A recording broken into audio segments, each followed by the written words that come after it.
வணக்கம். நான் ஈழத்திலிருந்து கவிதாயினி. இன்றைக்கும் ஒரு குட்டி கதையொண்ட பார்ப்போம். ஒரு ஊரில் ஒருத்தன் இருந்தான். அவன் எல்லாவற்றையும் எல்லார்கிட்டையும் குற்றம் பிடிக்கிறதே அவனுடைய வேலை. இப்படித்தான் ஒரு நாள் காகத்தை கண்டு காகத்திட்ட போய் சொன்னான், நீ மட்டும் இவ்வளவு கருப்பாக இருக்கிறியே, இப்படி கருப்பாக இருக்காமல் இருந்தீ என்றால் எவ்வளவு வடிவாக இருப்பேன் என்று சொன்னான். அதே போல் கடலிட்ட போய் சொன்னான், நீ சரியான உப்பா இருக்கிறியே, உப்பா இல்லாட்டி உன்னை குடி தண்ணியா பாவிப்பம், எவ்வளவு பேர் பயன்படுத்தலாம், எவ்வளவு நெல்லா இருக்கும் என்று சொன்னான்.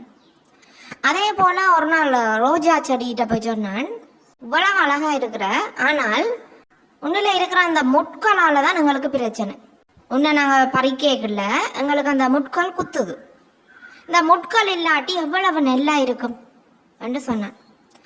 இந்த கடல், ரோஜா, காகம் இவையெல்லாம் சேர்ந்து இவனை பார்த்து சொல்லிச்சு, டேய் மனுஷா, நீ பார்க்க நல்லா தான் இருக்கிற, ஆனால் வெற்ற இருக்கிற பிள்ளைகள் குறைகளை நீர் கண்டுபிடிக்கிறத விட்டி என்றால் நீ எவ்வளவு நல்லா இருப்ப என்று சொல்லிச்சு.